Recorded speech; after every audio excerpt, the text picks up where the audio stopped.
our managing editor and political correspondent, Jacob Kornblum,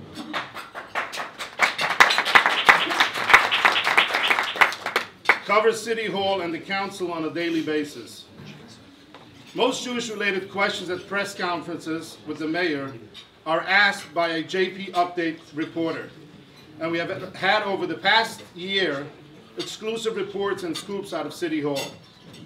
They also have a reporter who covers breaking news and crime-related stories. And just recently, they hired a contributor to cover Israeli news, not only from a secular standpoint, but also from an inside Haredi perspective. Since elections were called in Israel, JP Updates also expanded their political coverage with up-to-date news and reports, as well as a daily morning email delivered to your inbox, which will eventually bring you all the election updates in the country we feel so close to. JP Update's goal in the coming year is to expand its local news coverage to businesses and tech issues and cover legislative issues during the legislative sessions in Albany and DC. The new website, which will be launched soon, will broadcast a daily newscast, a recap of the day's headlines, and an online radio program.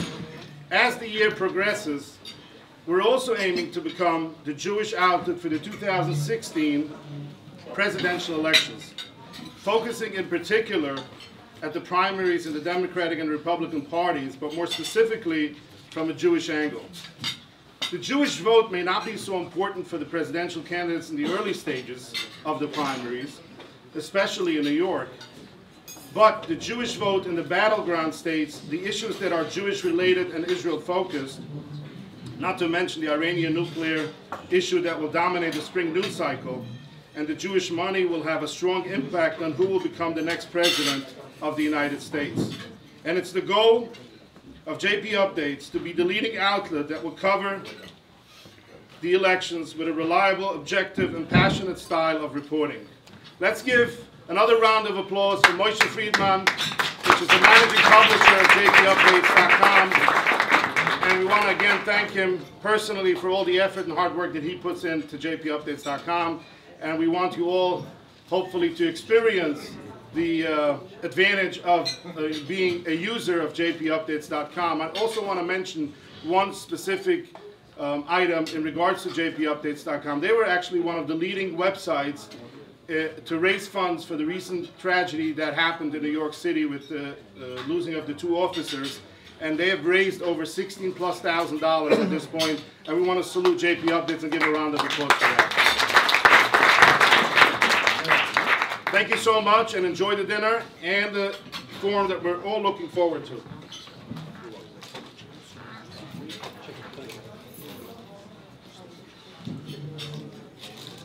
Thank you, Mr. Gross.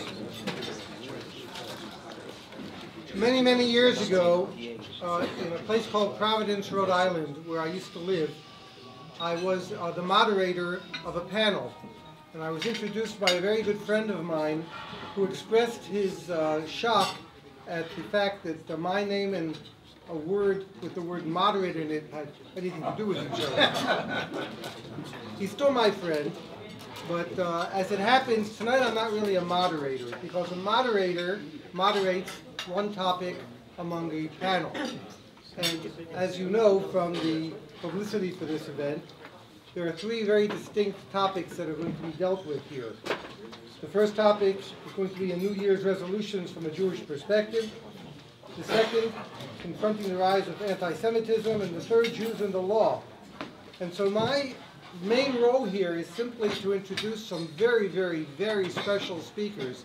And of course to tell a joke before I do so. But considering the topics tonight, I'd like you to consider the following. Baby 2015, Louis Farrakhan, and Bernie Madoff walk into a bar. Unfortunately, that's as far as I got with that joke, so I'm afraid we'll have to, unless anyone has any suggestions about ending it, I came up with nothing. So in the interest of time and moving things along, I'll just tell you what the order, the Seder Advarim for tonight is going to be. We're going to have each speaker introduced and say a few words, a brief statement. brief remarks, and then after all three speakers are done, we're going to have, and this is the main part of the dinner tonight, questions from all of you. So bear in mind that that's going to be what follows the third of the three speakers. In the interest of time, I'd like to introduce Rabbi Steven Weil, the Senior Managing Director of the Orthodox Union, someone whom I met not too many months ago and was very impressed with, and who is indefatigable in globe-trotting across, not just across the country, but around the world, in the interest of representing the Orthodox Union, visiting communities and shuls all over the place. And I'll introduce him, since his topic has to do with the coming new secular year, with the quote of Ogden Nash, who said that, quote, "Every new year is a direct descendant of a long line of proven criminals," end quote. That, unfortunately, is an easy quote to relate to, and we hope that 2015 will prove the exception to the case, and with some thoughts about how we might help that along, I present you Rabbi Weil. Not working, unfortunately. Oh, it is. For you it works. Hi. No, it doesn't. Okay. I want to thank Rabbi Shafran, very kind introduction. Also want to thank JP Updates. We had the great honor representing JP Updates of having Ezra join us in New Jersey with the tragic loss in terms of the Senate Majority Leader of losing Eric Cantor. The man that's replacing him, Kevin McCarthy, who's been mentored to a great degree by Eric, grew up in Bakersfield, California. So we're working with him on the Iranian issues, we're working with him on a number of domestic issues. And Ezra came and he represented the community with us in our meetings with McCarthy. Just a great honor to be here at JP Updates. You know, for the last 70 years, this is our topic, we're calling it in the aftermath of the apocalypse. For the last 70 years, on the decade, there's always been a survey by the Federation of American Jewry. Who are we, what are we, etc. This time in 2010, no such survey was done. So all kinds of terutzim are given. The reality is who wants to take the dirty laundry and share it in public? We didn't want to show that it's a shrinking Jewish community, that the Jewish community's impact in the long-term American demographics is only shrinking, so it was avoided. What happened? We didn't do it, but someone else did. And that you're familiar with, you've read about. The Pew. Now, by the way, what kind of a name is Pew? You know what Pew is? That's Sunoco Oil. It's a very fine Lutheran family from Philadelphia that made their assets in oil. They have a charitable foundation, and then they have the state-of-the-art, the cutting-edge demographic survey, the demographic group in America. They do studies each year. Muslims in America, Mormons in America, Catholics in America. By the way, you think we have tsaris? 1 out of every 10 Catholic, 1 out of every 10 Americans is a lapsed Catholic. They have a total outflux, no influx coming into their community. So they did us this past year. We were the object of their survey. And I want to share with you something that is not in the newspapers. It's almost a tale of two stories, a tale of two worlds. We, our community, do you know that only 71% of us grew up in an Orthodox home? 29% of us are influx. 12% of us grew up in a conservative home. 2 are Jews by choice, are Gerim. 8% of us grew up in a Reform home. And 8% of us grew up in a home with no affiliation whatsoever. I'm not necessarily saying this group or this neighborhood, but the totality of American Orthodox Jewry. Do you realize what would we be without the Baalei Tshuva? There'd only be 70% of us. So the good news for us is there's a huge growth in terms of influx. A second phenomenon. I want to refer to a study that was done 2 years ago here by New York Federation. If you pull the Orthodox out of the Federation survey, pull us out for a minute. The average Jewish woman in the New York area, that means the 5 boroughs, Nassau and Westchester, the average Jewish woman is having 1.3 children. Do you understand just to reproduce yourself, you have to have 2.2 children? And that's before any intermarriage or assimilation. It's a dying, shrinking population. The average Jew in New York doesn't get married to 34 and a half. Pull out the Orthodox. Leave out the Orthodox. 34 and a half. What kind of families are you going to build at that rate? And we have a lot to thank for specifically the Hasidic community. The Orthodox in New York, 4.45 children per woman. So there's a geometric growth rate. And the third thing, 60 years ago, there was a magazine by the name of Look, which is Oliver Sholem today. Look quoted the Harvard School of Sociology that said by the year 2020, the Orthodox Jew would be an extinct species in the United States. There would be from Jews in Israel, Hamish Yidden, but there would be an extinct species in the United States. What happened? How did they get it so wrong? They weren't wrong in their assessment. You know what the Pew showed us?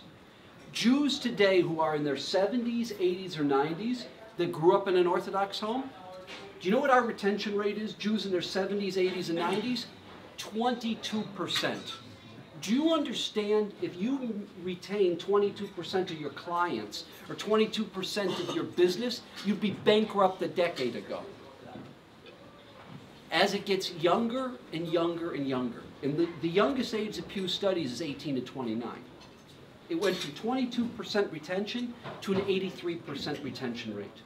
So the chief demographer who runs the Pew research, he shared with me, he says, not only does that violate every trend amongst American Jews, it violates every trend of any demographic group they've ever looked at. So there's some good news. We're retaining.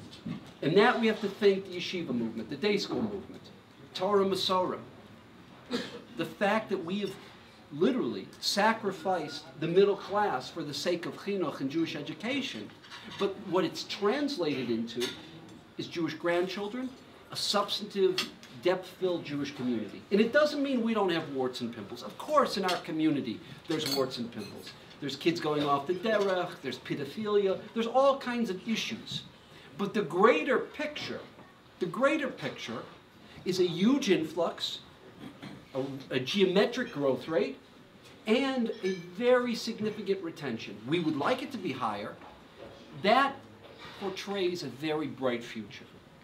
And you know what our response to that should be? While Rome burnt. While Rome burnt. Because you know what the greater trend is? Pull the Orthodox out. Because Professor Stephen Cohn, who was the chief demographer on the Pew, he pulled out the Orthodox for the sake of looking at the Jewish community. 71.5% of every Jew getting married today, pull out the Orthodox, 71.5% are marrying someone where there's no conversion whatsoever. I'm not talking about halachic, non-halachic. They define themselves as not being Jewish. And the reality is, what the Pew showed is, 89% of the children of an intermarried family are not going to be Jewish. Now you add in non-halachic conversions. If you pull the Orthodox out, we're losing 4 out of 5. And what we're going to speak about later in the evening is, what can we do about it?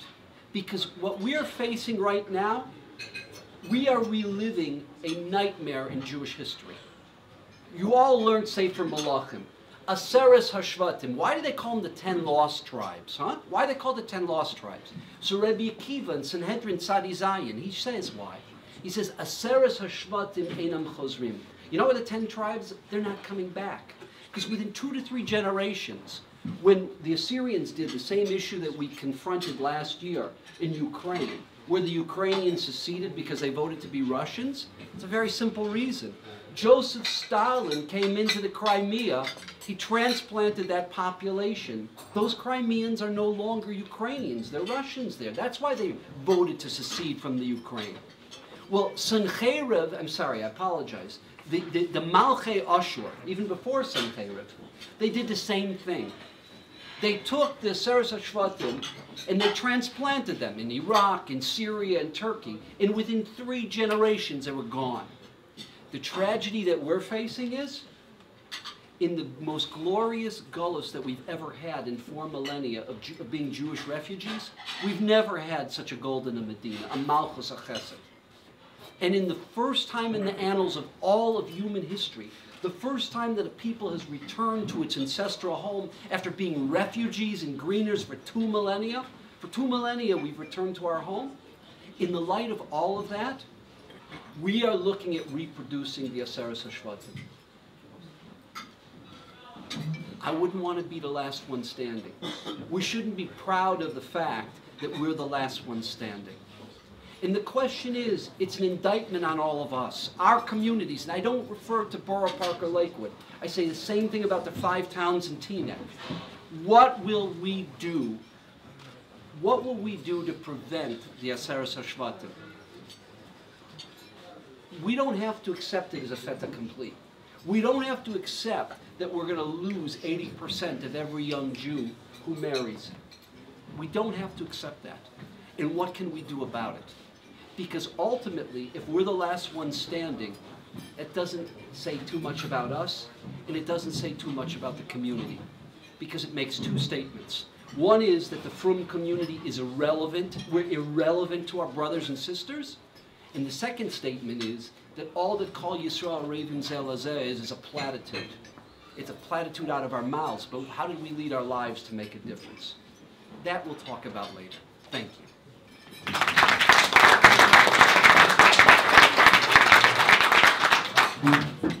Thank you, Rabbi Weil. Important thoughts to think. They tell a story of a little Yidel during the pre-war years in Europe who was found himself in a train station, and he had to use the facilities. And he looked around for a Hamish of faith, someone with whom he could entrust his valise, and he couldn't see any. He couldn't find anybody. Not even an Amish. Oh, inside joke. And he looked around and he saw only non-Jewish faces. So he went over to one man and he asked him, "What do you think about Jews, sir?" And he responded, "Jews? Some of my best friends are Jews, and I think very highly of Jews." And the little Jew says to him, "Thank you very, very much." And he moved on to the next non-Jewish face. And he asked him, "Sir, what do you think about Jews?" And he said, "Jews, what a wonderful people. They're so close-knit and they do so much good. I really love Jews." And he said, "Thank you very, very much." And then he went over to a third person, looked decidedly non-Jewish, and said to him, "What do you think of Jews?" And he said, "You want the truth?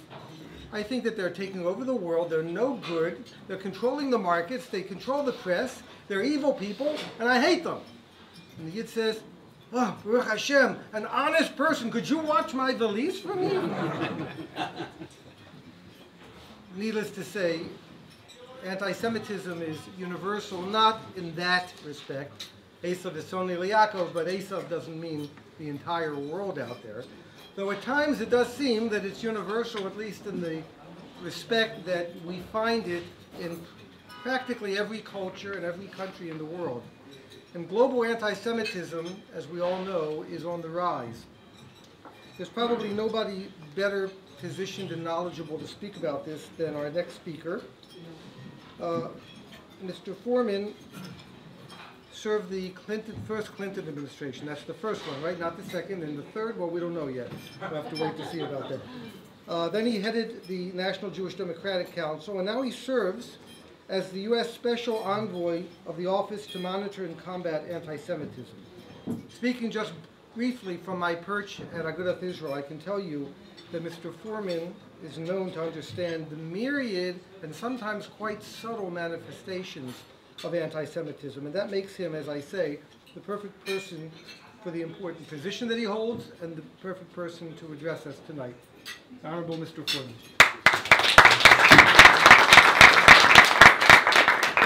Well, Rabbi, thank you for that overly generous introduction, but I would ask after Rabbi Weil's very impassioned and good speech that perhaps Ben Brafman would want to go next, and I don't have to be next.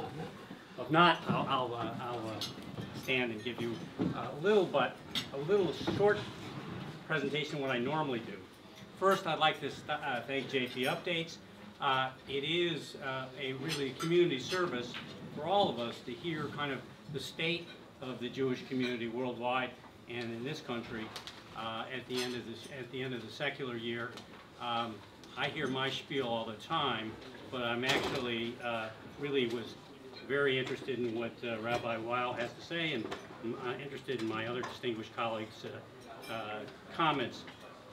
So I always start off my remarks by asking, and so please don't be shy, how many of you actually knew before tonight that the United States government actually has a special envoy for anti-Semitism? Raise your hand. Wow. Friendly crowd, knowledgeable crowd. Very, very knowledgeable crowd. I've never had a crowd from the Jewish community that as many people knew that we actually have this type of office. So that's very nice. Now I'm a little scared about you guys may know too much, and you always want to talk to people where you know they don't know too much about the topic. So this office was created 10 years ago, in 2004, and it was created in a very unusual manner. It was bipartisan. Senator Voinovich of Ohio, Republican from Ohio, Congressman Chris Smith, Republican from New Jersey, Tom Lantos, Democrat from California, and the only Holocaust survivor who ever was elected to Congress, sponsored this legislation, and it was essentially unanimous. And even 10 years ago, that was very, very unusual.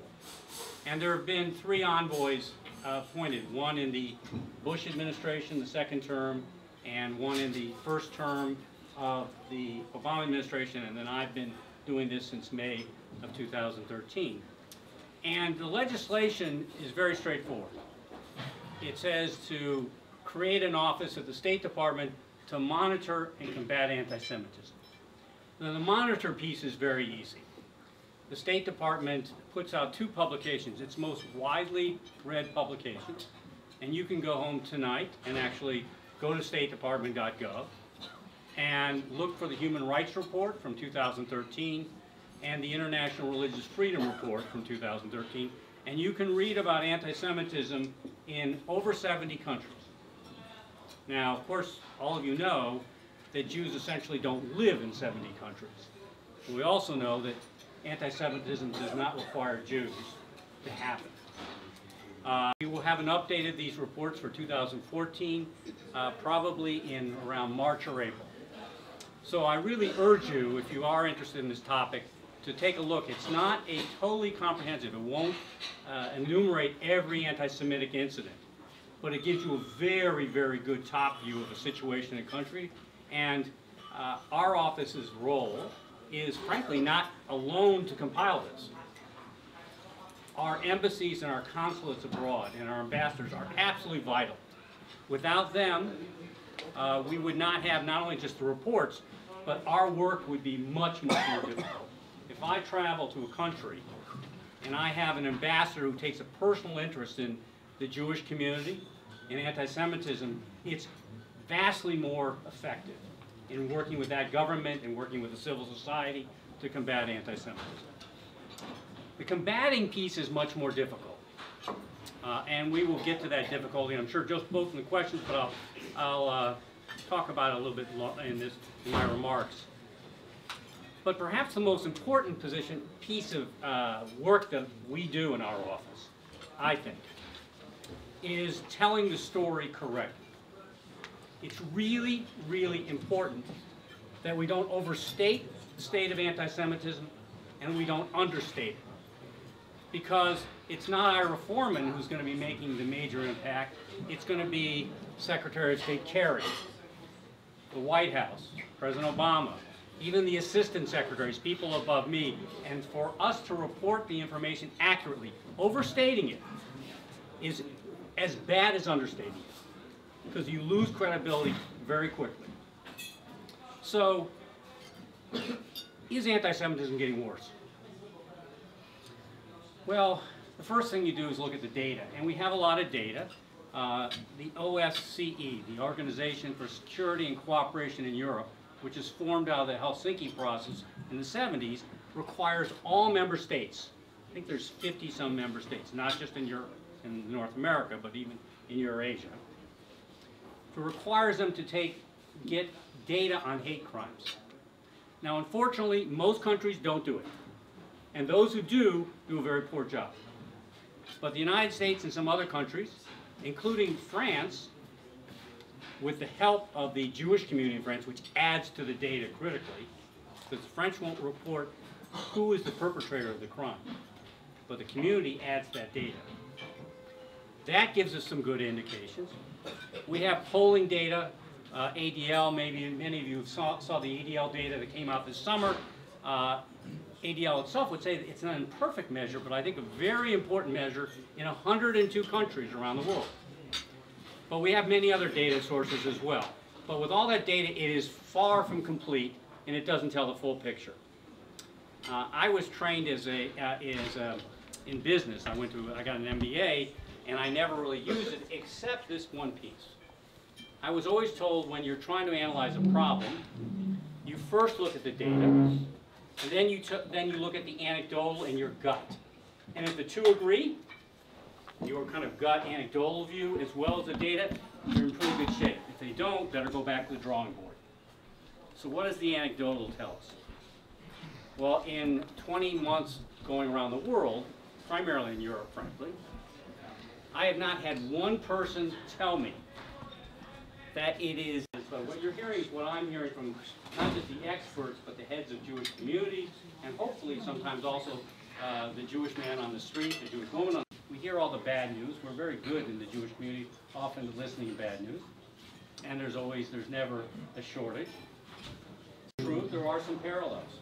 I wouldn't want to kid you. I'll just give you.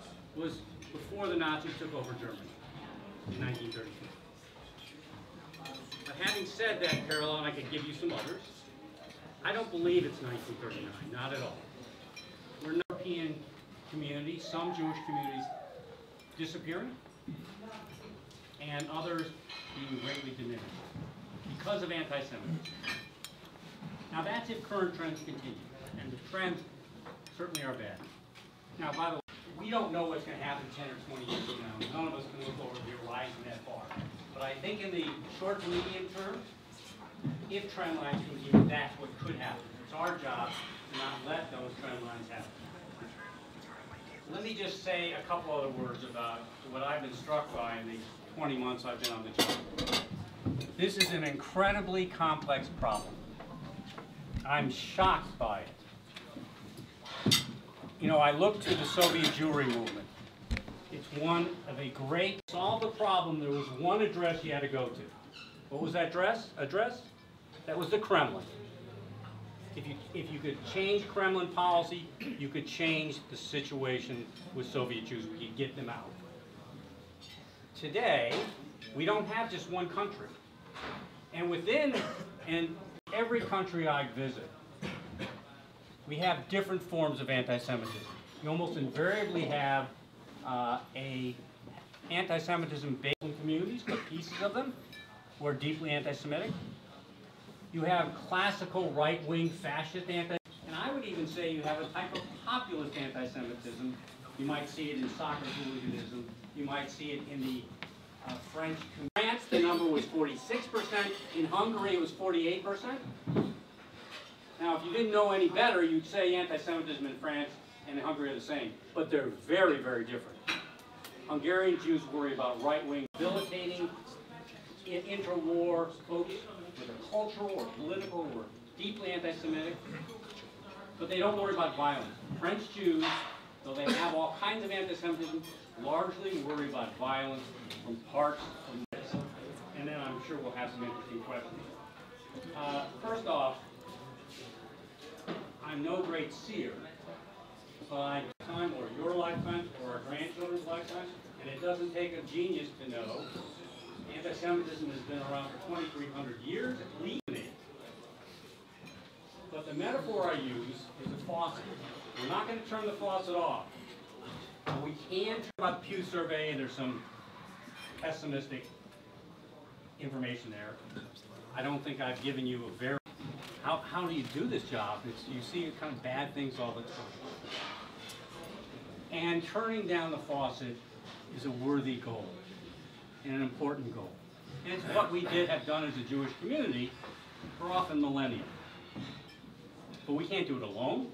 And in the French publications, I was being spoken of as Dominic Strauss-Kahn's Jewish advocate. Now, if I were a Protestant or a Catholic, I doubt very much that I would be described as a Catholic advocate. To them, it was important to note that I was a Jewish advocate. I never understood why, but I don't think it's a compliment. I think they meant to link a Jew with a scandal, even if at the end of the day, to at least the French community, I became a hero because, you know, they stopped me till this day and want to take my picture because I was Shomer Shabbos, because the case ended successfully, because he would have been the president of France, became a big story. But that's the fact. When you put on a yarmulke, I'm wearing a yarmulke now. I don't wear it at work. When I put on the yarmulke, I'm not Ben Brafman, I am the Jew lawyer. And that's how we are defined. It's unfortunate, but we have a right to be proud. We have a right to stand up and respond to criticism, both of the State of Israel and the Jewish community at large. I appeared on Sean Hannity this year during the war in the summer, and all I did was talk about the intellectual dishonesty of the mainstream media and how it treats Israel. I don't know if any of you saw the piece. You can Google it and see it. I got hundreds and hundreds of emails from all over the world, from people, Jew, non-Jew, thanking me for essentially speaking honestly. So let me talk to you about crime in the Jewish community. The crime in the Jewish community is not rampant. We represent the tiniest population in the Federal Bureau of Prisons. On a per capita basis, we are the single most honest group of people in the world. And yet, if you were to ask the average non-Orthodox Jew, they would think that their predominant number of Orthodox people are fundamentally dishonest. And we're not. And that's the word taina is what occurs to me. That's my complaint. I never see, or rarely if ever see, pictures in the New York Times of the busloads of Hasidim who show up every day at Sloan Kettering with food and with packages for the people who are sick. Dozens and dozens of people coming in every day for free, giving out food. Rarely do you see... And I give as, you know, the one who hasn't been thanked tonight among the people who should be thanked is Ezra Friedlander.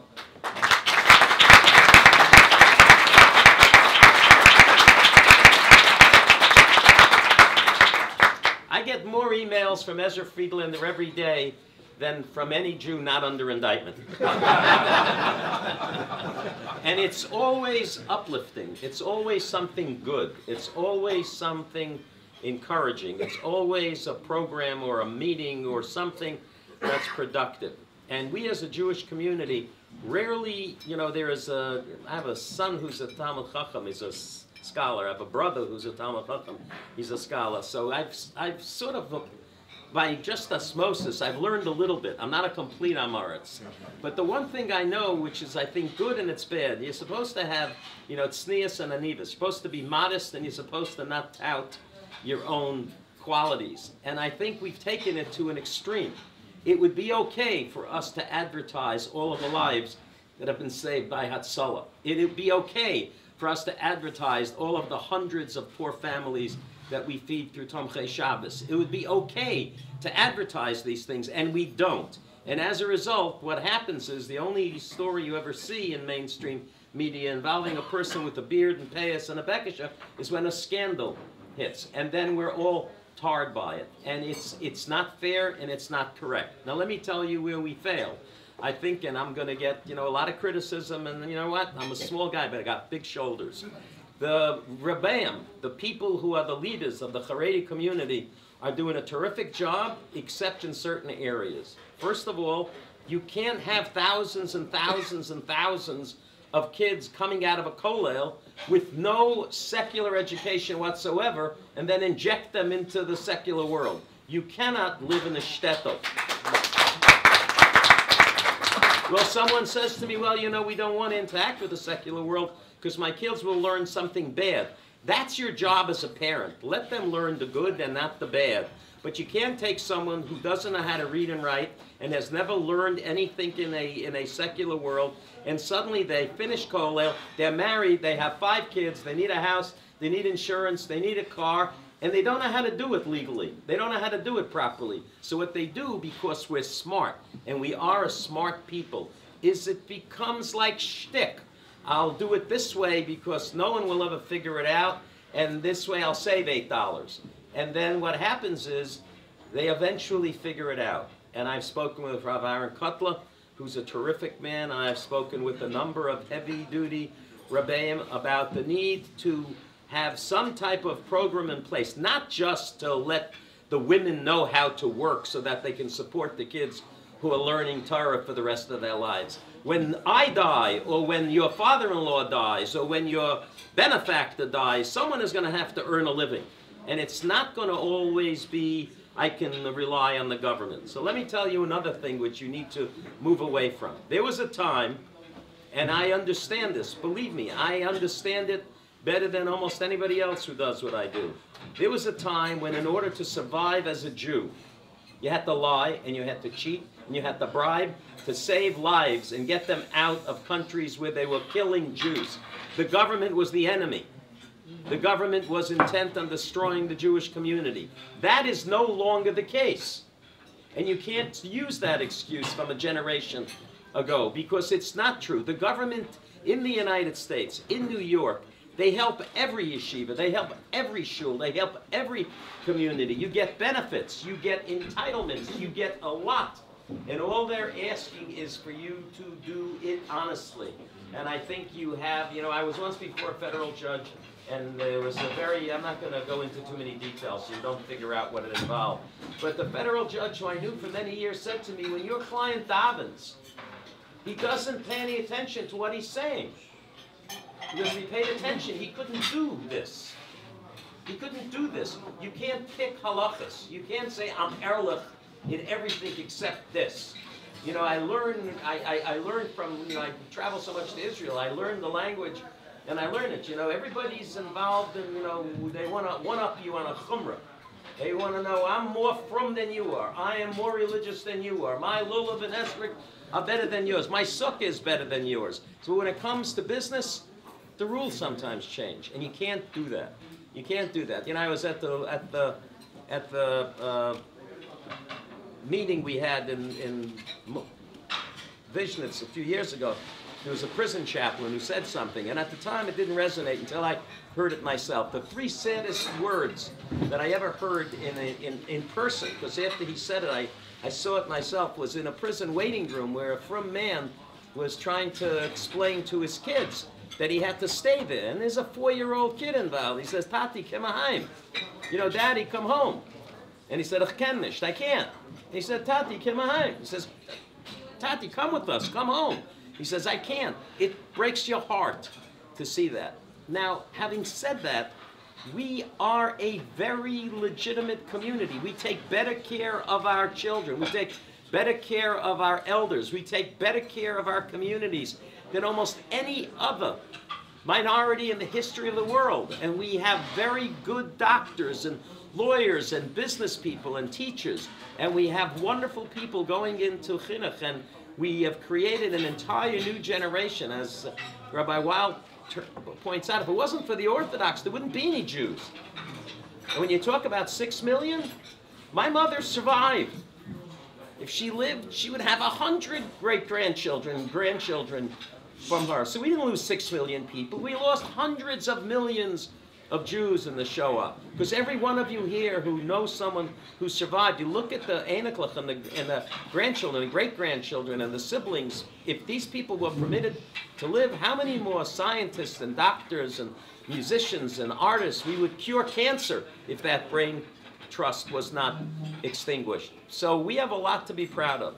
But during the war in Israel, we were getting killed in the mainstream media, and it was a selective persecution.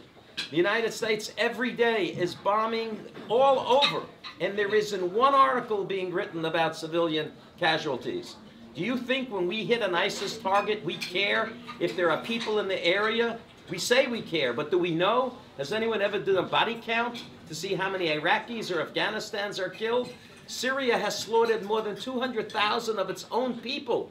I don't see any demonstrations outside the Syrian embassy or outside the United Nations. If Israel builds an apartment, it's like the worst crime in the world if we build an apartment on our own land. It's just wrong. And that leads me to what Mr. Forman spoke about. That's raw anti-Semitism.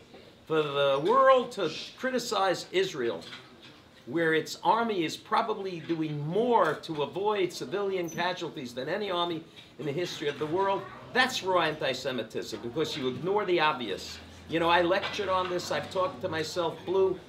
You know, it doesn't matter. The Metropolitan Opera last month had a Klinghoffer murder opera where Palestinians who killed him were glorified. Can you imagine if they had an opera for James Earl Ray, who killed Martin Luther King? They'll burn down the building in outrage. And we had to take it on the chin. Lincoln would turn over in his grave if he knew that Lincoln Center was used for this. Different rules apply to Jews. Different rules have always applied to Jews. Mr. Forman is correct. There's been anti-Semitism forever. There will probably be anti-Semitism forever. And that's where I come in. You need to be better. We need to be better, because we don't get the same slack. So if someone who is from and looks from and is interacting with non-from people, you have an obligation to make a Kiddush Hashem, not a Chil Hashem. I want to tell you one story, and then I'm going to leave it. It doesn't really involve criminal justice, but I think the connection is correct. It's how we do and how we are viewed. I have a son who is a Rosh Kollel in Yerushalayim. He's the head of a learning center where he teaches business ethics, and he's very Orthodox. He makes me look like a guy, quite frankly.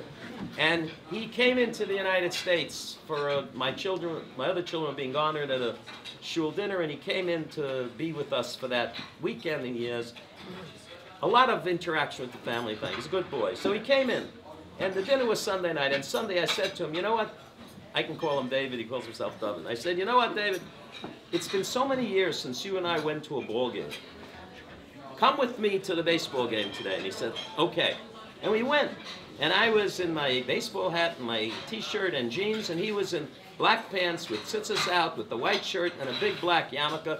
And we had very good seats. We were sitting down front. I've been going to the ball game for 40 years, and I never caught a foul ball.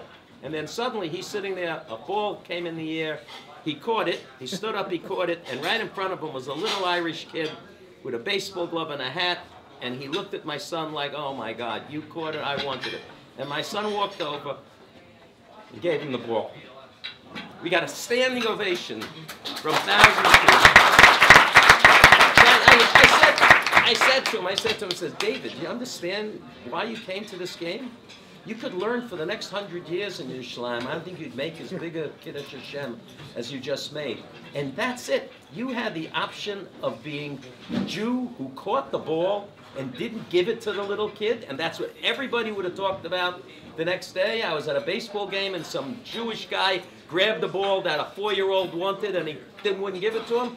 Or tomorrow, a lot of these people would say, I was at a baseball game, and I really saw something sweet. You have that opportunity when you do business with the non-Jewish people, when you have to do business with an agency, with a government agency. It's okay.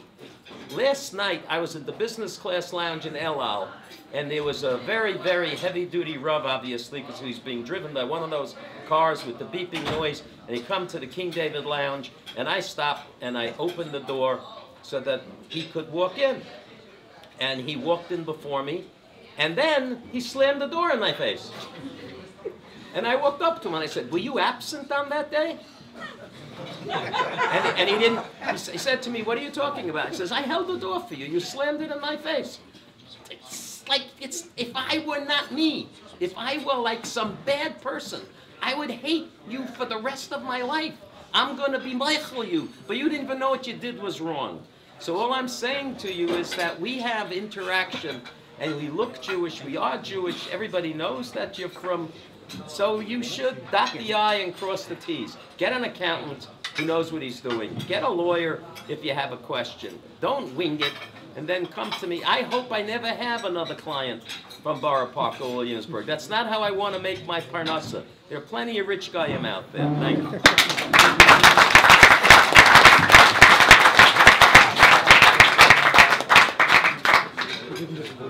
Thank you. I was on the plane with you the day you had that client.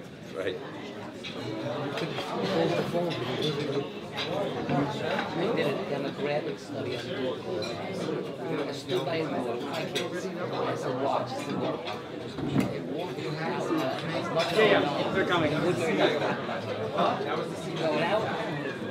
If I could have your attention for a minute as dinner's being served, please enjoy it.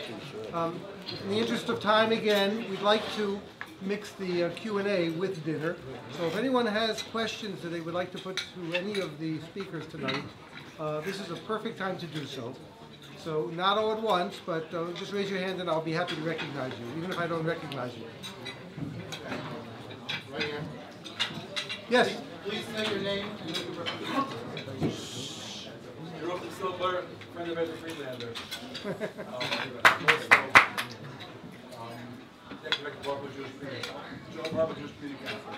I want to talk about anti-Semitism, and interesting, you spoke very eloquently about it, Ira and Ben touched on it also, really the changing face, and it's really relevant to something that happened just a few hours ago in the UN Security Council.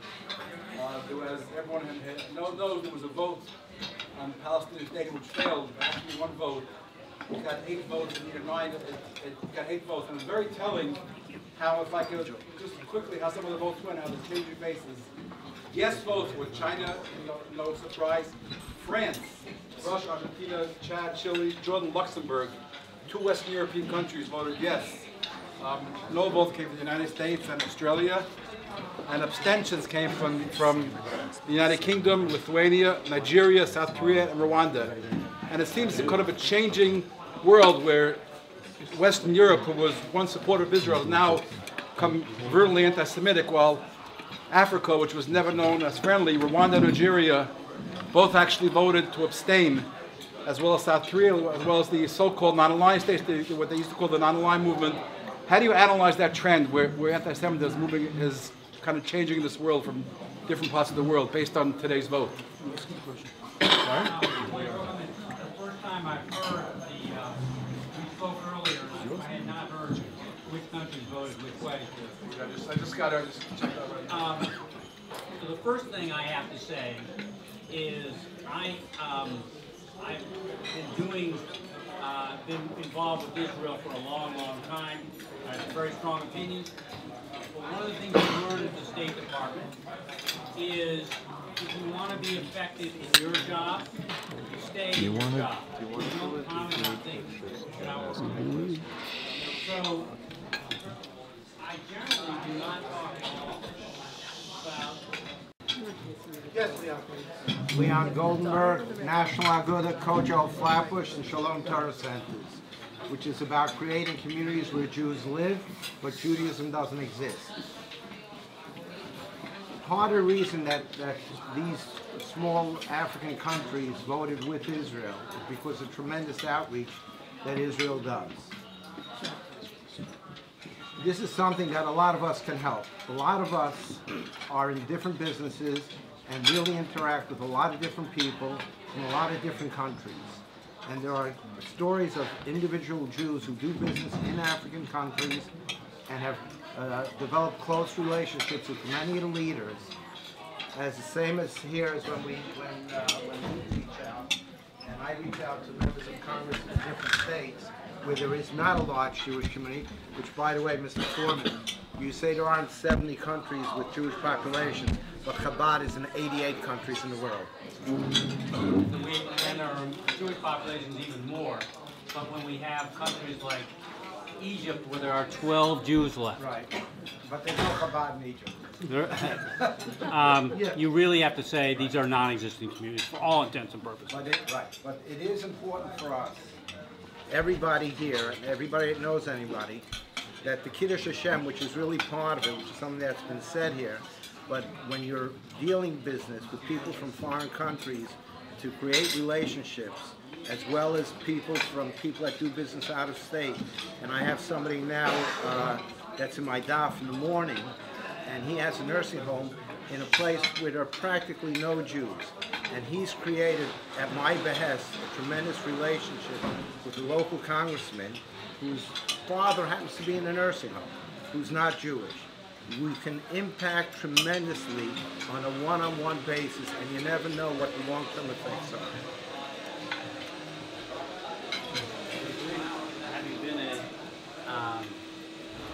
business of politics, having lobbied through AIPAC, being an AIPAC staffer, I would agree strongly.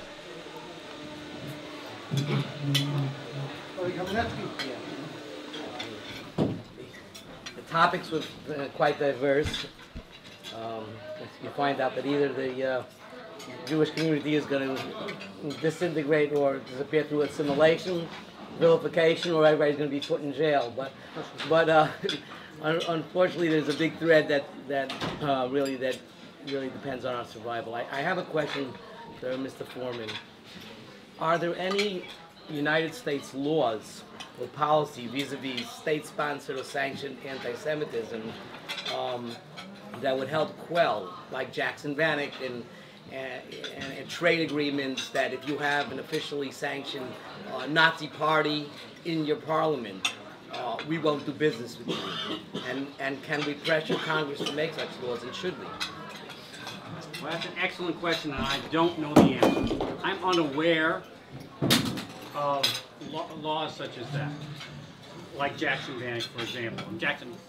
We just repealed Jackson-Vanik, as you know. So I can tell you, in one area, actually just the opposite. And let me explain that. Many European countries have laws against hate speech. And many of our Jewish communities in Europe, etc., support those laws. And you can go to jail, you can be fined for hate speech. In this country, we have the First Amendment and a strong tradition of not criminalizing hate speech. You can say almost anything, short of kind of ginning up immediate violence, like yelling fire in a theater. And we don't prosecute them. And we are criticized by European governments. And let me just say this for our U.S. policy on this. I see in Europe and other places, when we have these hate speech laws, most often they're not enforced by prosecutors. Even when they are enforced, people in the other party, clergy, nonprofits, they all jumped down his throat. He backed off immediately and said, you know, I know now, I was brought up this way, I shouldn't be using this terminology. It's a very powerful weapon. If it was happening in France today, I would worry a lot less about the French community. So that weapon of having civil society take responsibility doesn't mean the government shouldn't, because we want first the government to speak out. Comes to what Mr. Brafman was saying. You speak out. Can I contribute something if I can? And I have a luxury that you don't have. I don't really, at this point in my career, really answer to anybody. Although I answer to judges every day, but I don't worry about, you know, the policy of the government and whether I'm on board or not on board, and I don't envy you the difficulties sometimes. So let me tell you how I see it. And as I see it, I think what we suffer from as a society, I think what the world suffers from, and it's rooted in anti-Semitism, but it's compounded by what I was during the war when we ran away. How did they get into the UN facility? How do you put 50 missiles in the basement of a UN facility and nobody in the United Nations has a clue? It's such intellectual dishonesty. It's such hypocrisy. And to be perfectly candid, I'm telling you, I was disappointed in the United States government during the war, because this is what I would have liked my president and my secretary. Years defending the Jewish people. What happens? You have even though it's a much larger country, you have, in terms of active military members, you have about a similar ratio. We don't have statistics for 2014. The statistics for 2013, there were over 400 suicides in the United States military. There were 22 suicides in the Israeli military. Talk about active combat soldiers. How do you have that? How do we have 5% of suicides? What he said is, yes, we care more about Palestinian lives than they do. We care more about their children than they do, and that's absolutely part of it. But there's a second component. If we take a Jewish boy And we take him and ask him to give his life to defend the Jewish people, not just the Jews of Israel, all of us. We've got to look after him. We've got to make sure that he doesn't come out of that psychologically damaged goods. We all know about Pinchas, Brisi Shalom. Why is it a Vav Katia, Brisi Shalom?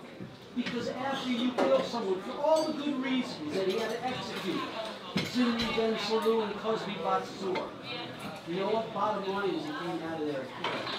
Bottom line is the sensitivity to human life is the same. And that's why God gave him that covenant, that he could be whole psychologically and emotionally. That's the exact same responsibility that Israel has to its boys. He said it to us.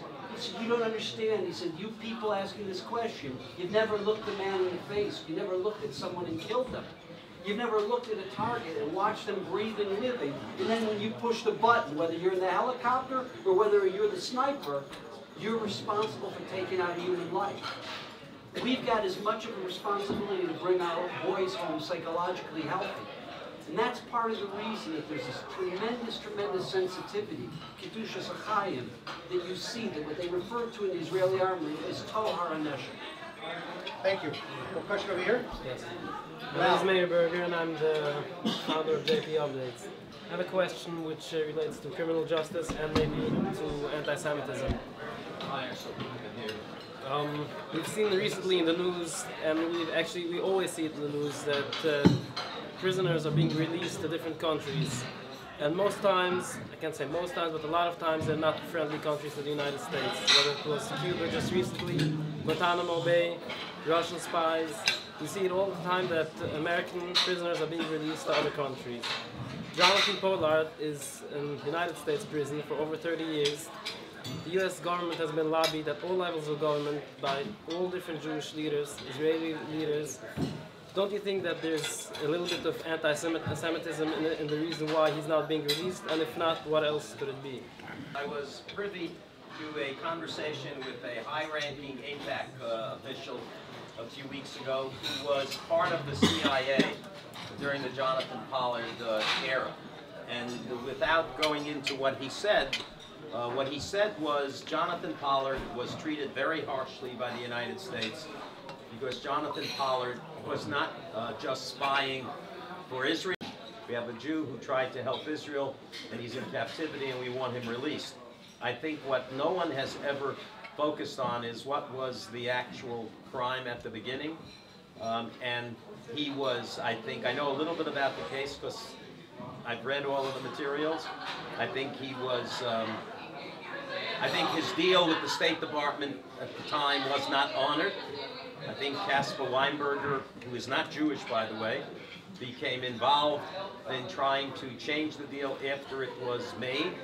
And I think at the end of the day, it's sad Jonathan Pollard did not get treated properly. Why he is still in captivity, I don't know that it's anti-Semitism. I think it's a chip that the Obama administration is going to play when they get the most in return, since they could do it any time they wanted to. He was on the verge of being released in the Bush administration and the Clinton administration. Every day I was hearing that he was released inseminate and he never got out. So, to the end soon?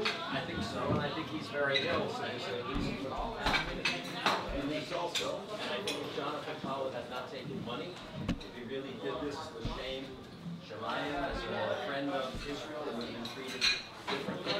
I also think that the classified documents that were unfortunately turned over by him was substantially more of a serious nature than I think we've been led to believe. And I was stunned when I heard this man who I believe talk about it, because I've been passionate on this issue, and I still am. He should be released. He should be released because we're releasing terrorists all over the world, and he's not a terrorist. He's not a threat to anybody. The technology he knew about is outdated, it's worthless. The information he had, well, maybe still has, is worthless, it's outdated. So I would urge him to be released. I think when you get into politics, and I'm not a politician, but I've represented so many, I think I know the business. Politicians don't give something unless they're getting something. It doesn't necessarily mean something corrupt. doesn't mean a bag of money or a bribe. It's generally a trade. And right now, you know, Poland would, I think, be a piece of a much larger puzzle if we could ever figure out a way to solve the problem that the administration has with these events or Israel. And I think that's almost, in my opinion, almost an insurmountable problem. So Poland is an afterthought. I don't think the President of the United States is going to reach out and open the door for Pollard, if I'm mistaken, unless it's part of something more comprehensive.